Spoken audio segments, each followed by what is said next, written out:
And the fossil layers seem to support some aspects of that, whereas evolutionists say the fossil record seems to support evolution. So let's take a look at those things as we hand things over to our local hosts again. Thanks for coming.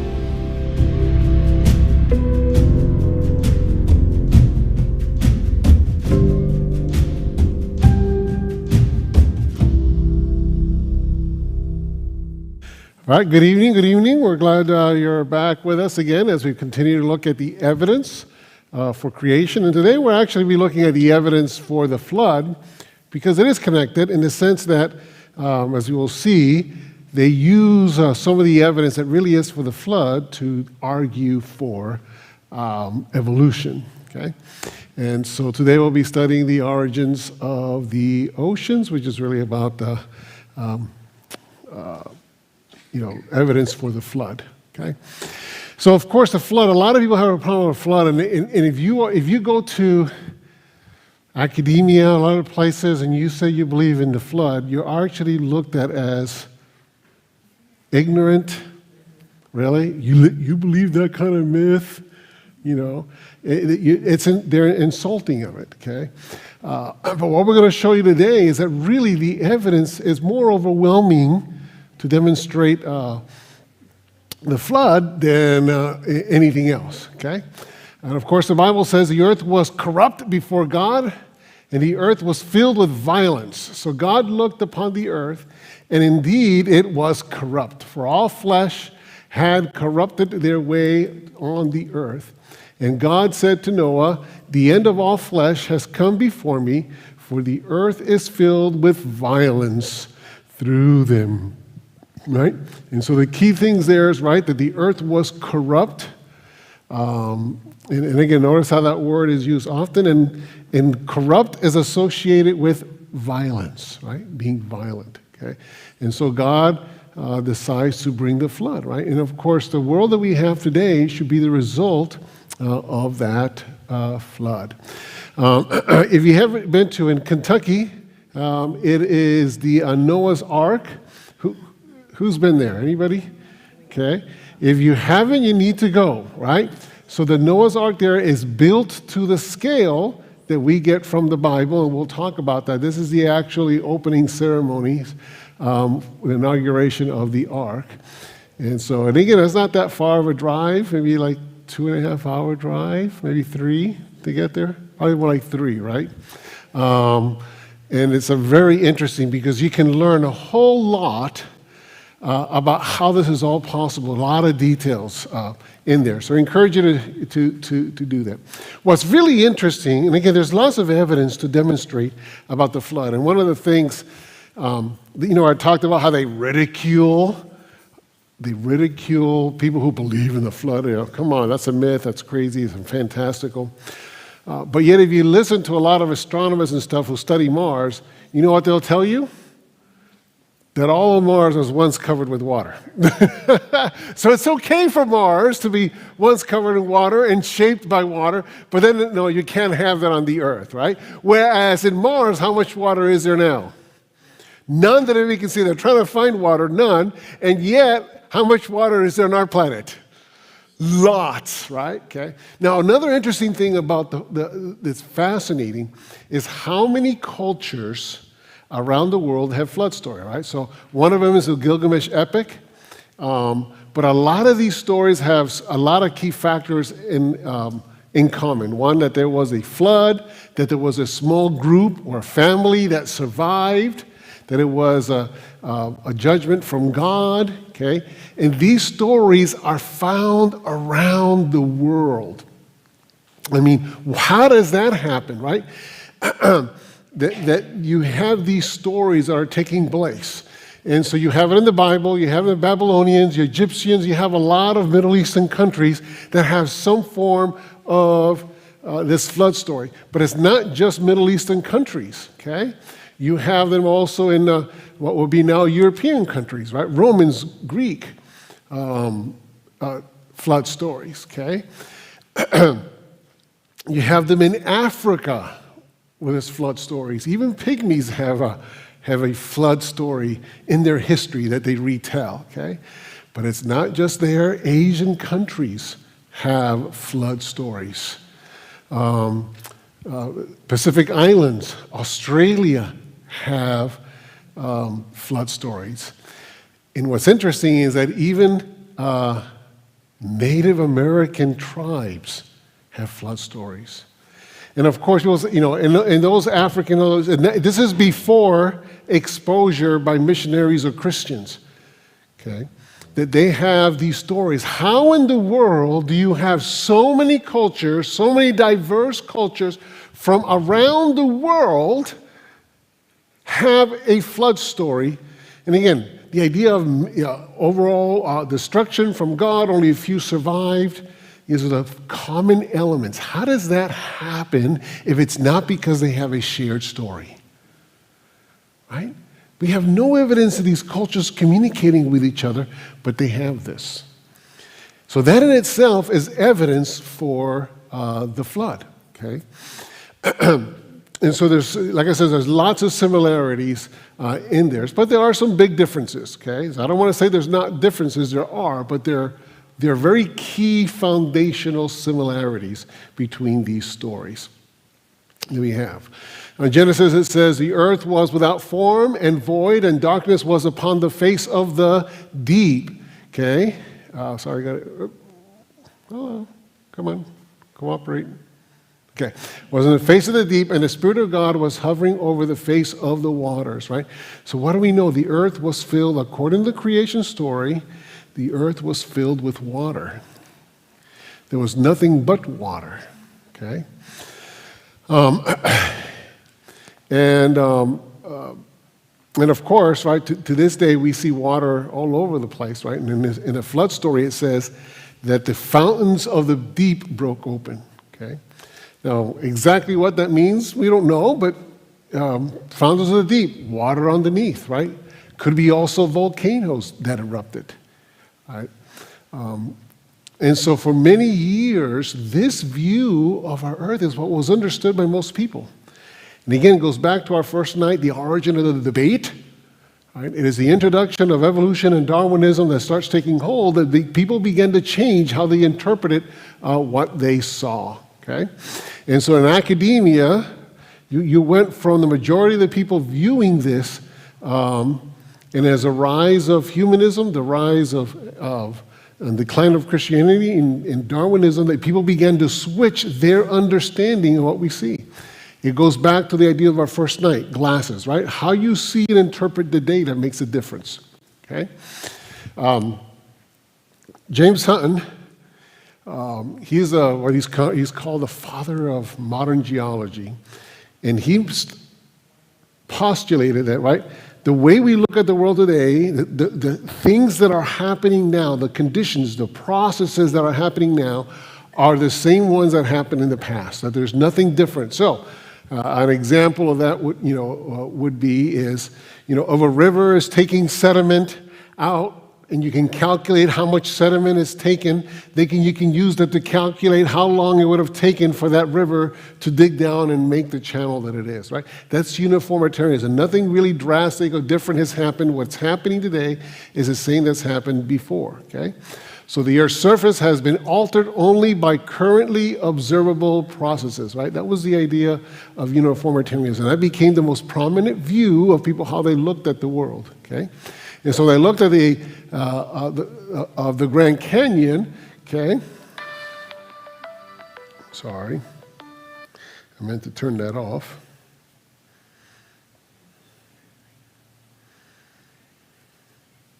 All right. Come on. Okay. All right, so the Grand Canyon, right, you see the idea of it got eroded by the Colorado River, right? That's what the uniformitarians would say, right? Calculated how much sediment goes out, how long it would have taken them to move all that dirt, okay? That's the idea of uniformitarianism. That was not the view until he brought it about, okay? So this is because the standard understanding of the Earth's history for centuries was that it wasn't uniformitarianism. Now, what's interesting, and then this gentleman, this geologist, Harlan Bretz, he started looking at the dry falls there in the Oregon area. And when he's looked at them carefully, and you probably can't see it very well in the picture, but you see this right here? Okay? If you look and you can see it well, if you look it up sometime, it looks like the Niagara Falls, but there's no water coming down. And so he started looking at that and started looking at it and studying it and thinking about and calculating, looking informations and researching and studying it. He says, there's no way that the modern processes happening now could have done this. Okay? So how did that happen? Of course, he started presenting that, but because the understood idea is uniformitarianism, right? Nothing has changed, everything is the same. They didn't believe him, so he continued to study and continued to research. He started putting his information together. And then, of course, he demonstrated and he started putting together information that there was probably an ice dam, that at some point that ice dam broke, and you have a rush of water coming down that created those dry falls, right?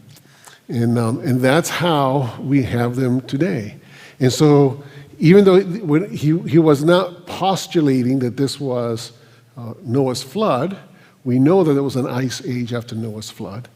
And so it's very possible that water got captured, and then when that ice dam broke, it created that catastrophic damage. And so it was a catastrophe. And actually, as time has gone by, there's so much research that today, uniformitarianism is not the idea that's always held in belief. There's plenty of evidence of catastrophism. They just don't want to say it was one big flood. Okay? They still won't admit that. Okay?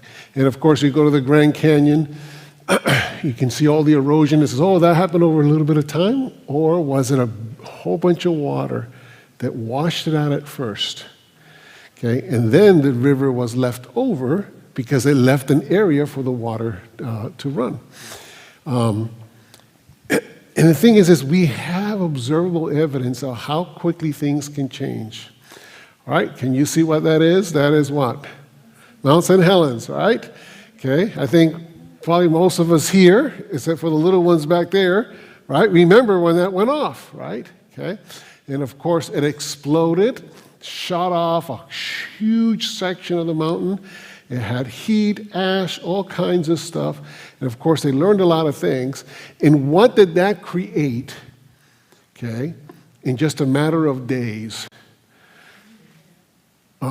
created what is called the Little Grand Canyon. Obviously, it's not as big, but it's pretty tall. It's taller than this building.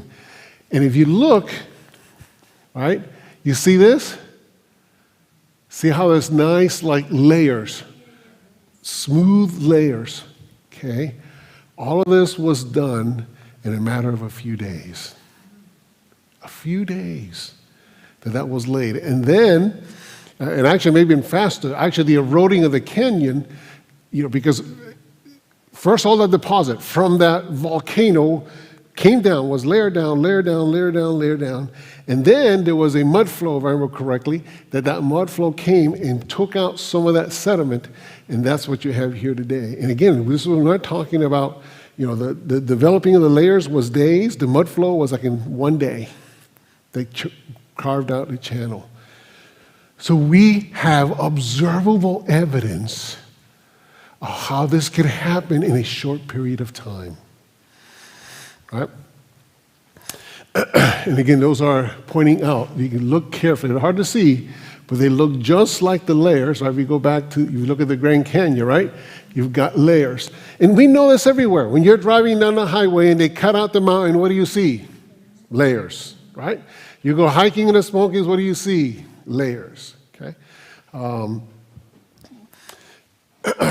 across. So here's a very good example of those layers, okay? And so different material, different colors, okay? One of the things I'll mention again later, but what do you notice about those layers, okay? All right. Notice that the lines are very sharp and clean, right? Now, the idea of uniformitarianism or the Earth millions of years is that these layers were laid out over long periods of time, then another layer long periods of time, another long periods of time. What's the problem with that when you have nice, clean lines in between each layer? There's no erosion. There's no evidence of critters, right? I mean, if you've ever been anywhere and you have put something out, what happens? Plants, trees, critters start digging and boring holes. No evidence of that. It's a clear, definitive line. There's no way that would have happened if that layer would have been laid down and then millions of years pass by before the next layer goes on. Okay? Monument Valley. Okay? How did that take place? Well, if you imagine that was all, this whole valley, this valley was actually filled with dirt, with sediment, and got washed out, and then just these little areas, for some reasons, survived and got left behind. Okay? So all of these can easily be demonstrated to demonstrate how large amount of water could have moved all of that material out and left the things we see today. I remember hiking at Big South Fork. And if you go hiking anywhere and you start looking at the stones and you see how they're shaped, you can see that it was deposited by water. Okay? Everybody knows that it was deposited by water. And you say, how? And you go to the arches there. How did that arch form? If you look carefully, the arch is in like a peninsula. So what happens if lots of water was moving out, there could have been a weak area underneath that arch that washed out the arch underneath as it tried to, instead of making a big turnaround, it found the weak spot and the ridge, and so washed the water underneath, creating that natural arch. Okay? Again, easy to demonstrate. Now, check this out. If I were to get a rock, and if I was strong enough, and I went to bend it, what's going to happen to the rock? It's going to break, right? It's going to snap, right? Okay? If I have a concrete, and I try to bend the concrete like a concrete slab, and you try to bend it, what's going to happen to that concrete? It's going to crack, right? It's not going to, nice turn. How do you get this wavy stuff? If this happened over millions of years, how do you get the rock to turn like that? And this is found all over the place. All over the place. Okay? How does that happen? Well, I'll just give you a simple illustration.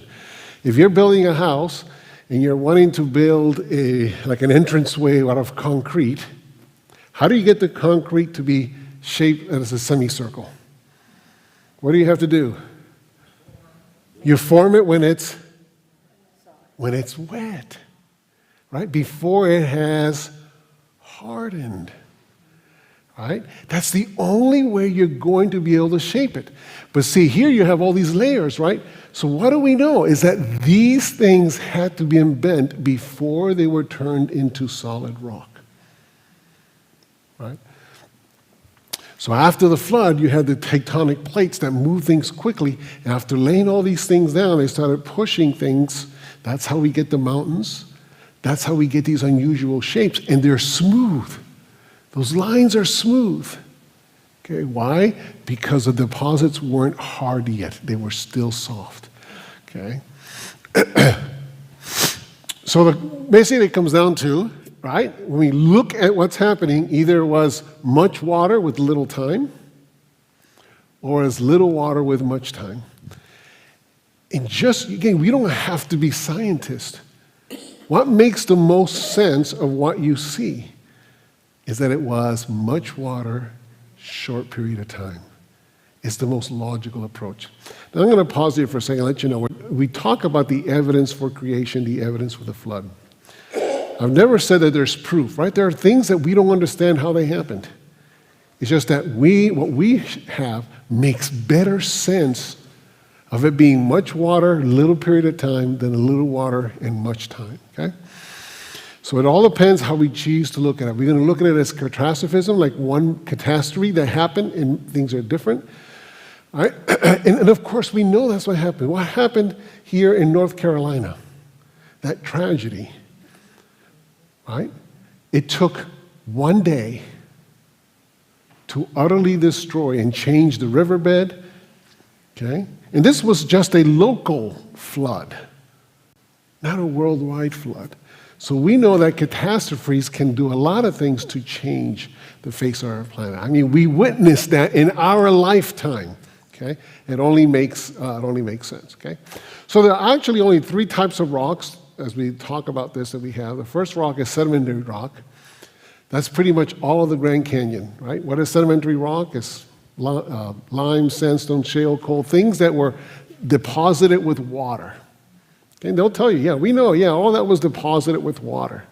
They just say it was deposited over millions of years, okay? So sedimentary rock, and that's like 70% of everything you see is sedimentary rock. Igneous rock is things like granite, quartz, basalt. Basically, they're made from a lot of heat. Okay? So basalt is lava rock. Right? So when a volcano spews out lava and it dries, that's basalt. Okay? And then a metamorphic rock is like marble, slate, quartz, which is sedimentary rock, but has been put under a lot of heat and pressure. Okay? Limestone doesn't have as much the high heat component. Metamorphic does, right? So those are the three main types of rocks that we find in the world. The majority of them is sedimentary, and they're formed by water. Okay?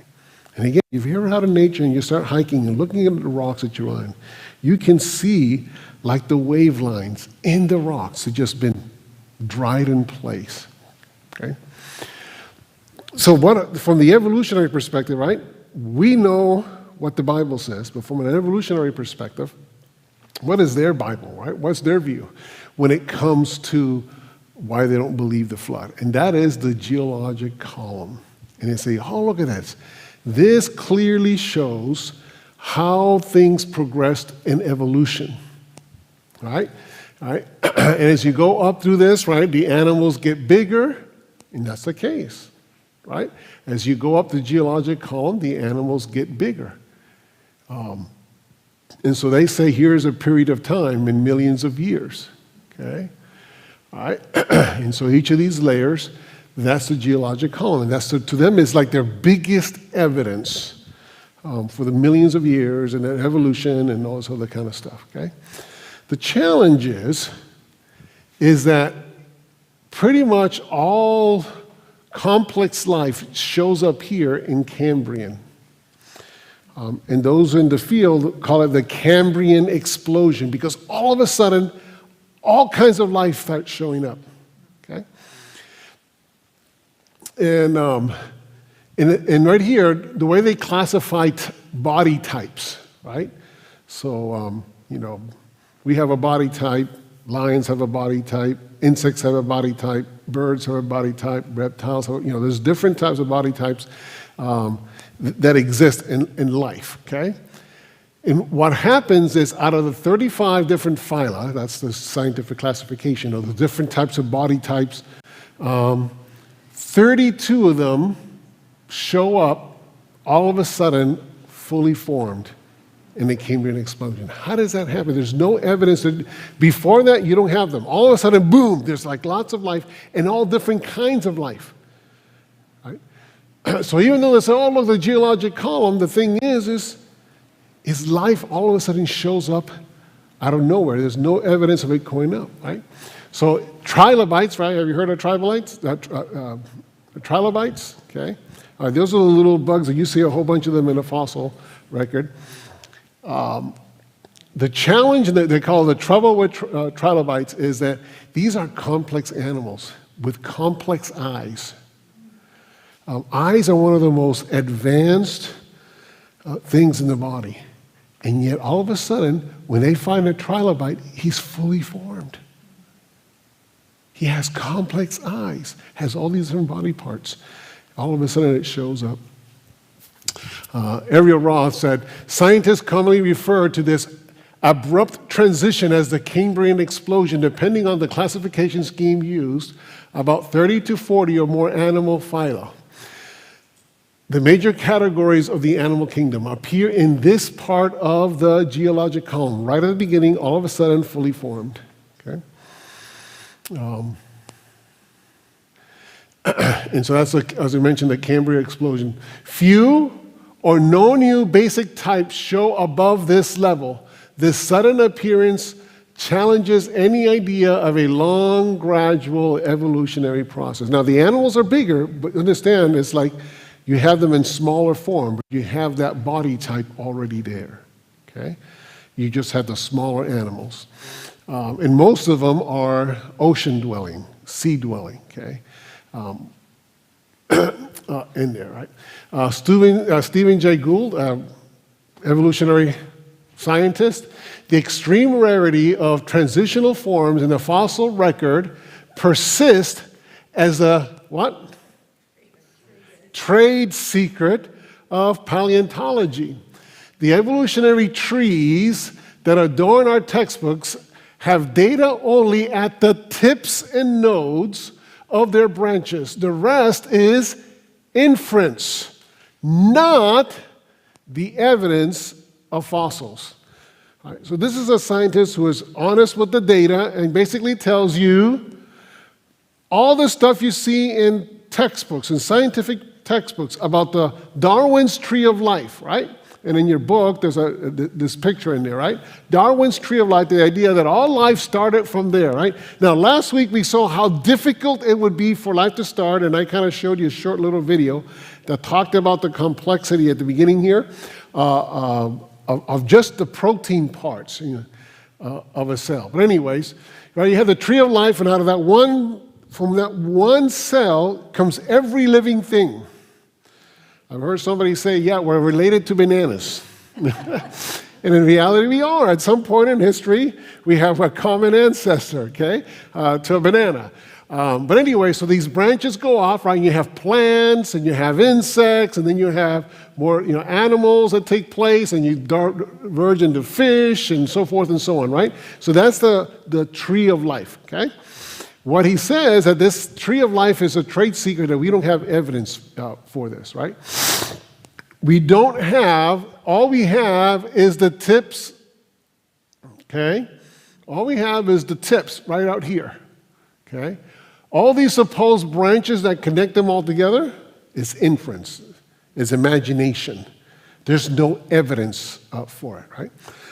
Putting it in this form, talking about Darwin's tree of life, okay? So these are the different life forms. These would be the branches that connect one to the other. Do you notice anything in that chart? A lot of white. There is no fossil record of connection between one and the other. There isn't, okay? If you take out all the white, that's what it looks like. All individual life forms, no evidence of one growing from one into the other, okay? So even though they say, oh, his geological record, how, animals get larger as you go up the thing, but all the basic body types, classifications, are found on the lowest level. They get bigger and more complex as you go up, okay? But the basic body types are there, and there's no evidence in the fossil record of these things. Geology surely does not reveal any such finely graduated organic chain, and this, perhaps, is the most obvious and gravest objection which can be urged against my theory. This is Darwin talking about the fossil record when he was alive. Okay? The explanation lies, as I believe, in the extreme imperfection of the geological record. So in other words, Darwin is saying, yeah, right now the fossil record is not showing the proof of my theory. You can't see it there, right? But the reason why is we've just begun. As time goes by, we'll see more. And the truth is it's gotten worse, not better, right? We haven't found any of it, as Jay Gould mentioned in his statement. We're about 120 years after Darwin, and the knowledge of fossil record has been greatly expanded. We now have 250,000 fossil species, but the situation hasn't changed much. We have even fewer examples of evolutionary transition than we had in Darwin's time. And some of them, as I looked carefully, they realized that they were making things up to be transitions when they were not. Okay? So we have fewer examples now, right? All right. Now, why do we have so many fossils? Okay? If you're walking in the woods and see a dead animal, what's going to happen to that dead animal? Huh? It's going to decay. It's going to decay, right? Critters are going to eat it. Vulture may come and eat it. Bugs will start eating it. It starts falling apart. It doesn't take long until it falls apart. Okay? But how do we get this? This is like, you see that? That's one fossil thing what all those fish did. And look at that. Look how detailed that fossil is. You can see the scales. How do you get that to take place? And not only just one or two, but to get millions of fossils. Okay? They have to be buried, and not just like well, I hate to say this, but if your little pet that you had and you go to your backyard and bury it in 3 feet, and you were to go back and dig it up, is it going to be a fossil? No. It's got to be buried a whole lot more than 3 feet. A lot of pressure. It's not easy to make a fossil, and yet we have billions of them. Millions of them. All right? How do you do that if now there was mass catastrophic burial? Okay? Immanuel Velikovsky, the explanation of the origin of fossils by the theory of uniformity, right? We talked about uniformitarianism, and evolution contradicts the fundamental principles of these theories. Nothing took place in the past that does not take place in the present. Today, no fossils are formed, right? So the uniformitarianism says whatever processes we see today is how we predict the past. Well, what are the processes today? Fossils are not made now, right? Okay? There are no fossils being formed now. So if you're going to go even by your own principles, right? It makes no sense that you say that those fossils were buried over time and just laying in the ground. There's no way if those layers took billions of years, right? They had to have been buried and buried quickly. Okay, All right. So one of the things that happened after the flood, right? So the scientific theory now is that when it talks about the fountain of deeps, it was probably water that was underneath, also volcanoes. All of a sudden, volcanoes all along the Mid-Atlantic ridge started going off. Now, so remember when we had that tsunami out there by the Indian Ocean and the devastation that brought in? Okay, that was from one earthquake. Imagine a whole chain of of volcanoes going off in the Mid-Atlantic ridge, constantly creating huge earthquakes, bringing water onto the shore. Okay? Then you have the water from above coming down and raining, right? But one of the things we know about volcanoes today, observable, is that when you have a volcano, it actually cools the temperature of the earth because it puts particles in the air, clouds form, and it shields the sun from warming up. But that's one volcano. Imagine lots of them. And see, one of the things we know in those sedimentary layers is that there's a lot of ash in them. So we know that volcanoes were going off, and lots of volcanoes. Okay? So what happens is you have all this water, but it's warm, right? Because you're sending all this stuff into the air, okay?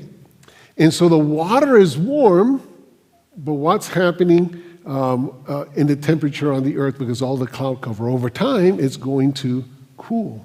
So you have a lot of moisture in the air, but that starts cooling, and so what's going to happen, okay? All right? And so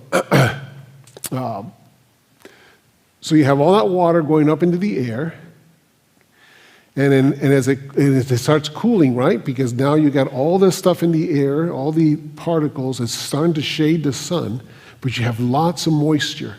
And so what happens is you're going to start getting a lot of rain, a lot of precipitation, but as the temperature cools down, that precipitation turns into snow, and the way you get an ice age, you have to have snow upon snow upon snow upon snow. Okay? Glaciers are getting smaller is because we're still recovering from the ice age of the flood. Okay? They're not getting bigger because there's not as much moisture, we're not as cool as you are following the flood, right? During the flood, it was warm, right? One, because we know that there were a lot of warm plants, okay, before the flood. But two, because of all the volcanoes going off, but once that all settled and you got cloud cover, the temperature came down, you started getting a lot of moisture in the air, you started getting lots of snow, and that's how you get the ice age, huge ice age, okay, that take place, okay? So if evolution was true, what sort of evidence would you expect to find, right? So if evolution was taking place, what evidence would we find, right? A fossil series showing transitions from one species to another, right? Simpler life, okay, in deeper strata. Fewer species in deeper strata, right? Because as you're starting to grow, you get the first life, and then it gets more complex and more complex and more complex, okay? All right? And you see macroevolution happening today. The reality is we don't see any of those things, none of those. That evidence is not there, okay? But if you were expecting creation to be true, what evidence would you find? Lack of transitional species, right?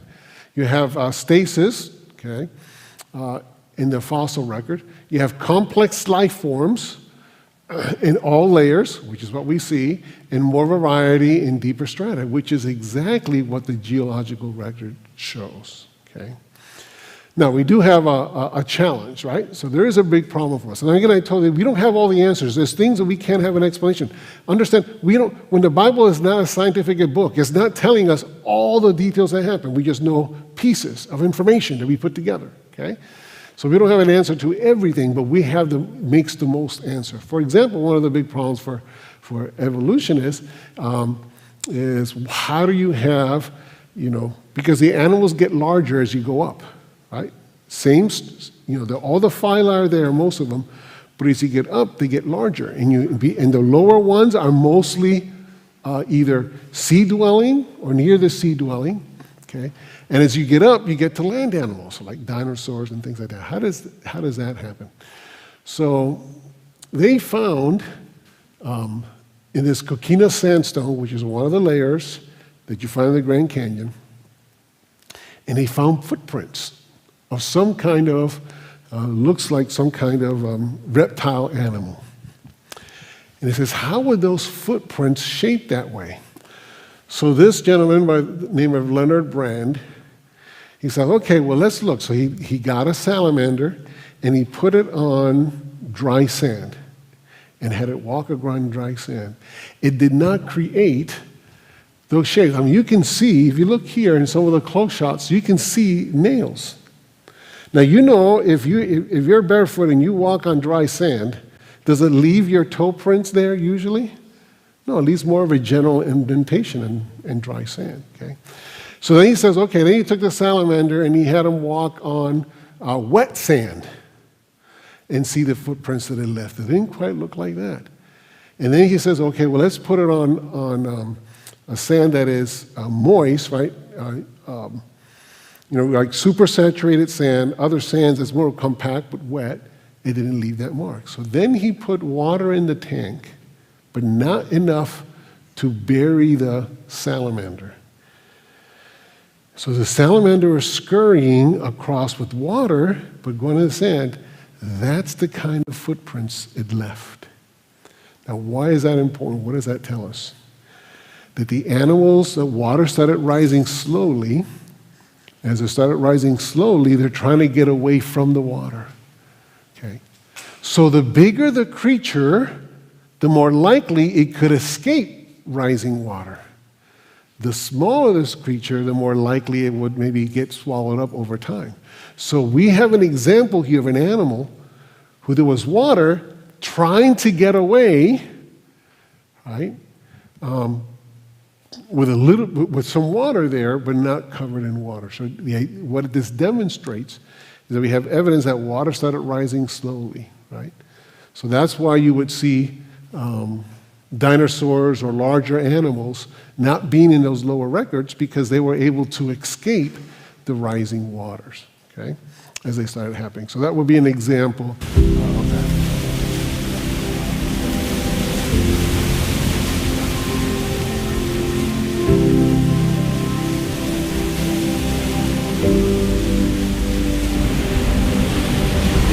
There's something about the power and grandeur of these vast oceans on planet Earth. Astronomers tell us that there's no other planet we know of that has oceans like this.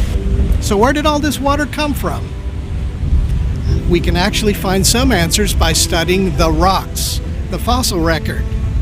And in the fossil record, we find out that Darwin's theory is not particularly supported with those little tiny changes that he predicted over time. Instead, we either find animals that are very similar to animals today, like the shrimp they find in Germany, or animals that are extinct. We don't have them at all anymore. But let's study again the rocks to see if we can learn more about the history of our oceans.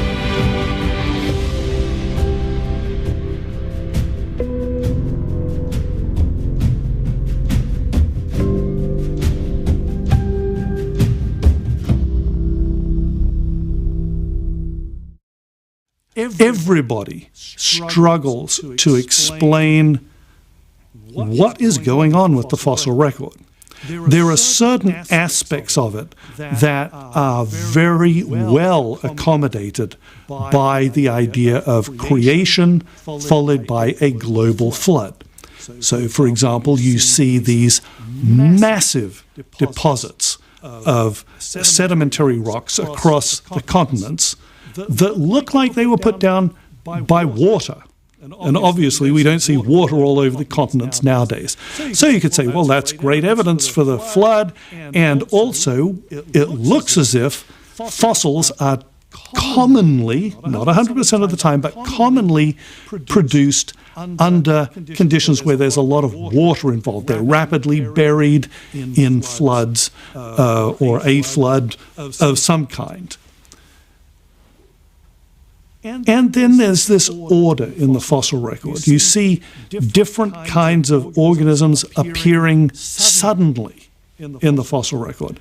So that's a pattern that is exactly the opposite of what Darwinian evolution would predict. Remember, with Darwinism, we need slow, gradual changes over immense periods of time. That pattern is not reflected in the way the fossils are arranged in the fossil record.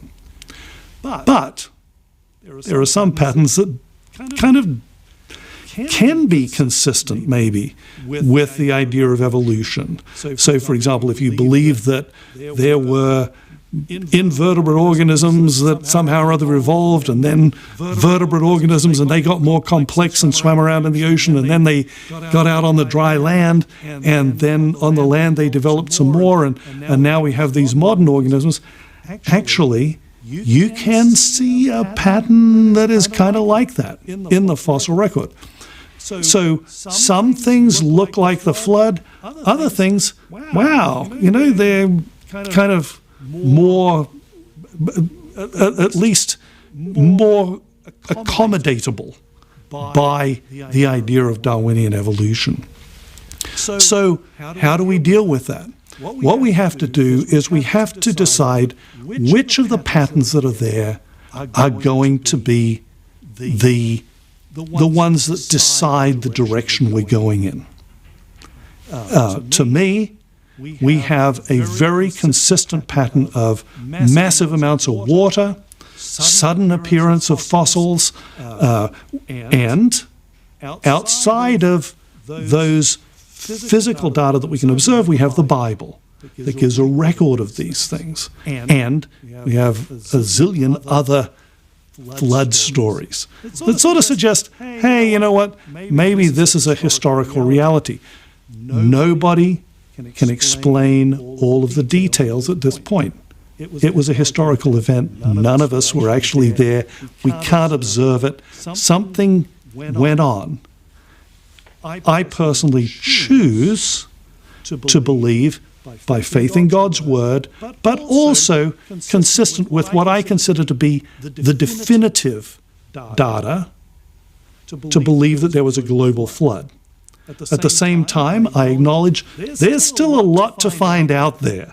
So we don't know everything. There are still mysteries, which is great. You know, that's what science is really all about, exploring mysteries, coming up with explanations that make sense, sometimes finding out that they really don't make sense, doing more research, and continuing that process. It's a thrilling voyage of discovery. When we look around in our world today, we can see things that are very sad and difficult to look at. These broken mountains and this disharmony and the fighting of animals. And we say, wait a minute, where did that come from? And we look at the geologic column. And people say, look, you Christians who believe in a recent creation can't believe that. Look at that geologic column. That proves deep time. But the Bible has the story of the flood. And it is that story of the flood which little by little created basic portions of that geologic column. And so the geologic column is not a record, a rock record of how God created over millions of years. It is a rock record of how, with a broken heart, God had to judge because of sinful human beings. So it's a record of judgment, not a record of creation. And so we can show then that God is worthy of worship because He didn't create over millions of years of death, suffering, and so on. And that's the importance of the flood for us today, spiritually. The flood is a very interesting. It has major ramifications, actually, of how we do science as believers, and as far as the geologic column and things like that. But it also, theologically, it's a very troubling event. Probably one of the more troubling events of all Scripture. What happened that caused God to do this? You know, whether you believe God was the one who threw the rocks, quote, and broke up the windows of heaven, or whether God let go of the winds and strife naturally happens because there's a greater controversy going on, a greater issue. Because the issue here is human morality and what humans were doing to the earth that they were given dominion over. And what happened to humanity is, of course, the garden tells us they were deceived, they had fallen, and things got worse until it became so bad it broke God's heart. And the only way God could save the planet was to let go of, let evil do what it was going to do and save those who were willing to come into the ark, so to speak, or willing to be saved. And so it's definitely one of probably the saddest chapters in the Old Testament as far as just total, if you want to see a Holocaust, that was the Holocaust in a sense, or the destructive force, the war on planet Earth, so to speak. Everything got changed, everything.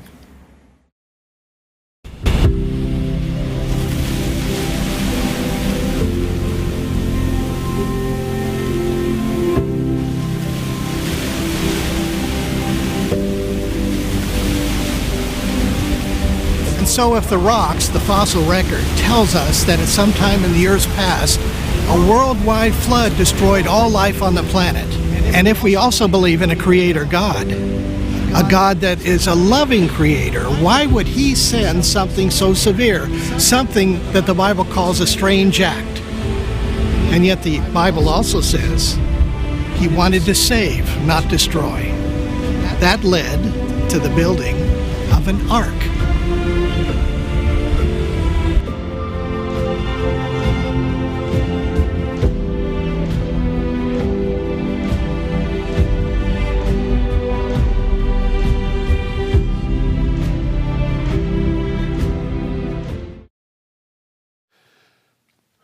right, so I have here some sample of some fossils we want to look at afterwards.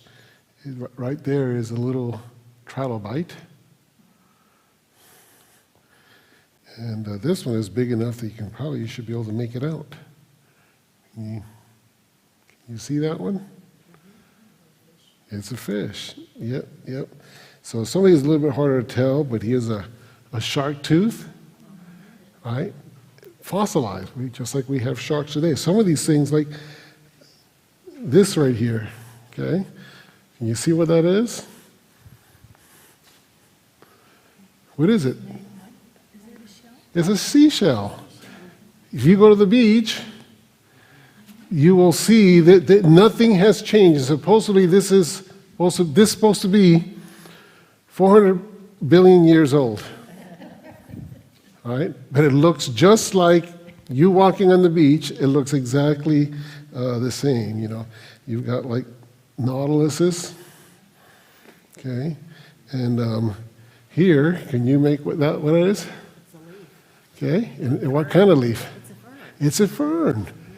Just like ferns look like today. Okay. All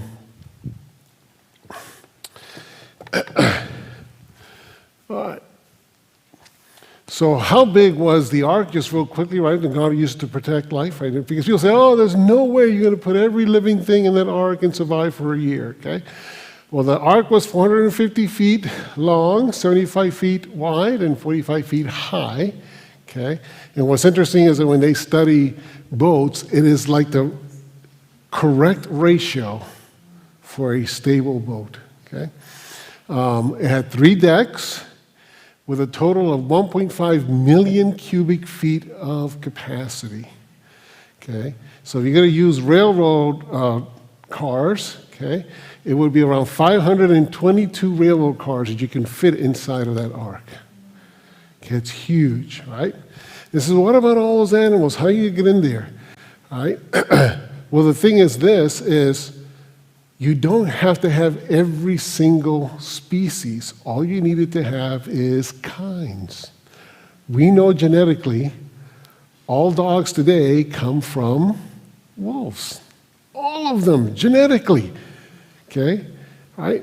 Variation, all you needed to have was the wolf kind. All you needed to have was the horse kind. All you needed to have, okay, was all these, example. All you needed to have is the kind, not every single variety needed to be in there.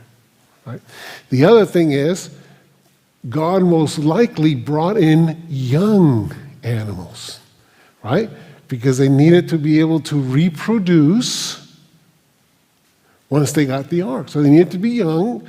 So probably they could have been small juveniles which weren't as large. So how do you get a big elephant in there? It maybe wasn't a big elephant, it was a young elephant. Okay? All right? But when you calculate all of that out and you figured out all those cards, they could have had enough things to put 8,000 types of family animals, 8,000 times, 8,000 kinds, okay? So that will be around 1,600 animals, right? Because they come in 2 roughly, except for the 7, right? And enough to put in food and still have space left over. Okay, so if you ever go to that ark there in Kentucky, they'll have a lot of the details that explain how they could have all been managed and taken care of all through, we could see, okay? So you still have space, over half left over in the ark, okay? Which maybe there were more species that just maybe went extinct over time, who knows? So, and we know what happened. It says that the world was evil, okay? The Lord saw that the wickedness of man was great in the earth, and that every intent of the thought of his heart was only evil continually, okay? And the Lord was sorry that he had made man on the earth, and he was grieved. He was saddened by what had happened, right? But he wanted to fix that, okay? So the Lord said, I will destroy man whom I have created from the face of the earth, as I mentioned in the video, God's strange act, because God is a God who is a creator, not a destroyer. And the waters prevailed exceedingly on the earth, and all the high hills under the whole heavens were covered. And the waters prevailed on the earth for 150 days, covered a whole entire planet. And again, it's not that hard to believe. Why are there so few people in the world? If we humans came out of Africa 1 to 2 million years ago, there should be many more people today. What happened to the human population and the corresponding larger genetic variation? That question is asked by population experts. In other words, if we've been here for millions of years, there should be a whole lot more people. A whole lot more people. Where are they? Okay. Well, what they'll say is that sometime in the past, okay, there was probably a disease or something in the environment that killed off a whole bunch of people. Well, actually, we know that there was an event that killed a whole bunch of people. Unfortunately, destruction that happened. Right? But it doesn't make sense, right? Where are those billions and billions of people? Where are they? Where do they go? Okay, so that caused the population to go down. Okay, Mount Everest, right? Highest mountain. So anybody knows Mount Everest is, in the Psalmist it talks about the flood, and that the waters covered the earth, and then the mountains rose up, okay, and they hasted away. And what's interesting is if you go to Mount Everest, right, that is granite. So this granite, this metamorphic rock, but all the way at the top is sedimentary rock with fossils on them. Marine fossils at the top of Mount Everest. Now, again, what are we talking about? What happened? Why do you have those foldings? All right, so we know volcanoes are going off because there's ashes found in the sedimentary layer. So, and have you ever seen the picture of the Atlantic, right? You have like a scar that goes right down the middle of the Atlantic, okay? And so what we understand is that all of that ridge was going off, and all the tectonic plate that are happening today, right? That's why you have earthquakes in California, happened during the flood, but they were happening at feet per hour, not inches per decade, okay? Whatever the rate is. And so that is constantly causing earthquakes, shooting up water into the sky, shooting up lava into the sky, shooting up ashes into the sky, okay? And so these tectonic plates were moving, right? But as you began to, over a period of time, you started settling, getting sedimentary layers and layers and layers and layers, those tectonic plates were still moving.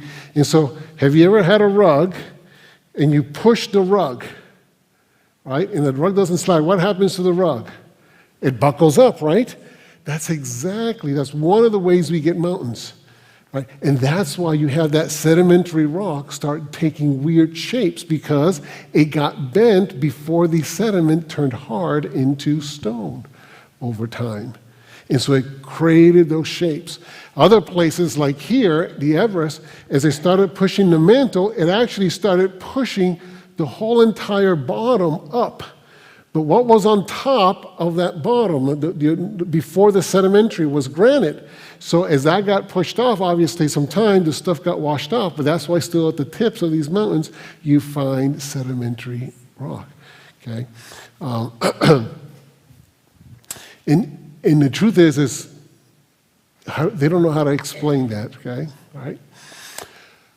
Scoffers will come in the last days, walking according to their own lust and saying, where is this promise of his coming? For since the fathers fell asleep, all things continue as they were from the beginning of creation, right? Kind of like the uniformitarianists, right? Oh, everything keeps going the way it is, nothing's really changed. Well, yeah, there have been events that change, okay, and taking place. For this willfully forget that by the word of God the heavens were of old, and the earth standing out of water and in the water, by which the world that then existed perished, being flooded with water, right? So the evidence is, the evidence of the flood is actually connected to the fact that God is a creator of all things, right? That it was made with water, destroyed by water. Made in water and destroyed by water. Then I saw another angel flying in the midst of heaven, having the everlasting gospel to preach to those who dwell on the earth, saying with a loud voice, fear God and give him glory, for the hour of his judgment has come, and worship him who made the heavens, the earth, the sea, and the springs of water, right? So it's interesting, right? What's critical?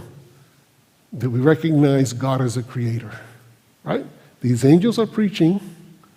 It says, fear God, respect God, take God seriously, and give him glory. Why? It says judgment has come, but why? Because he is the one who made all things. Right? And why there's so many scoffers today? Because they're ignoring the evidence. They don't want to see it. Okay? The evidence that's there. And on that day, all the fountains of the great deep were broken up, and the windows of heaven were open. Right? We talked about, right?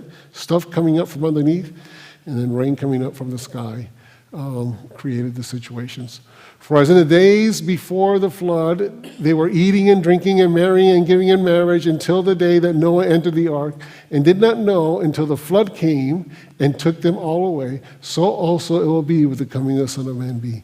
In other words, when we don't want to see the evidence before us, right, we're going to fall into the same trap. And part of the reason for this seminar is to let you know is that the evidence is on our favor for those who believe. The evidence is there. Do we have all the answers? No, right? Don't go out of here saying that, oh, we have the explanations for everything. We don't, right? Okay, we can't go back and know exactly what happened in the flood. Okay, we don't know exactly how God did these things, but when you look at it, what makes the most sense? And again, you don't have to be a scientist. What makes the most sense? How do you get life from non-life? Right? How do you have those layers? How do you have, and here's the incredible things. When we talk about Grand Canyon, those layers can span continents. And you find those layers all around the world. You find coal beds all around the world. Okay, so there's no way it's a local flood. Okay? A lot of the layers that are part of the Grand Canyon are layers that are found over the majority of the North American continent. How does that happen in a local flood? See? All right? And so forth and so on. They just span all these distances. Lots of fossils. How do all those fossils were made? How does that take place? How do you have anthropologic evidence that cultures around the world who are not talking to each other until distant past have similar stories of the flood? Okay? All of these things only make a logical explanation. All right. So as I mentioned, last time I forgot to do the drawings, so we're going to do 4 drawings today. Okay, 4 drawings today. So what we have is I've got 2 gift cards for the Olive Garden, and I was looking at it. They're $15, so that may buy you an appetizer in this day and age.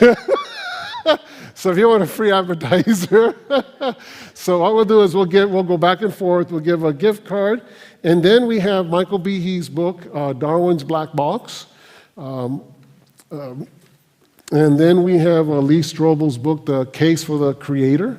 Okay, and so we'll go back and forth. We got our wheel of names, and go ahead and spin it.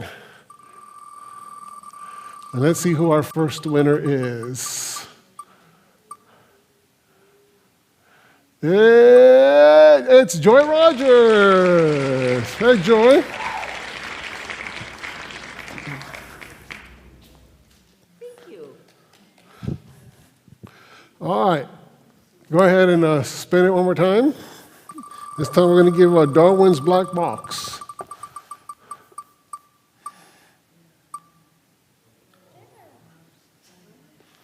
All right, Ted West. All right, so we're back to our gift card.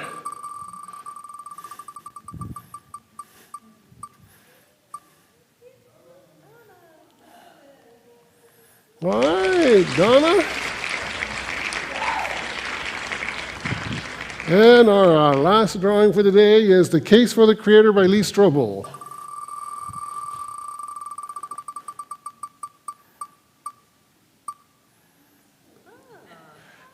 The West family won today. Yeah, look at that. All right, then. So come back again next week, a week from today, and we've got 3 more sessions after this. And again, when you start piling it all together, right, the evidence is really overwhelming. It is clear if you want to see it. Okay. And so, I want to encourage you, for those of you who are believers, make a note that. Let people know. Research. The information is there. There's lots of books that contain information.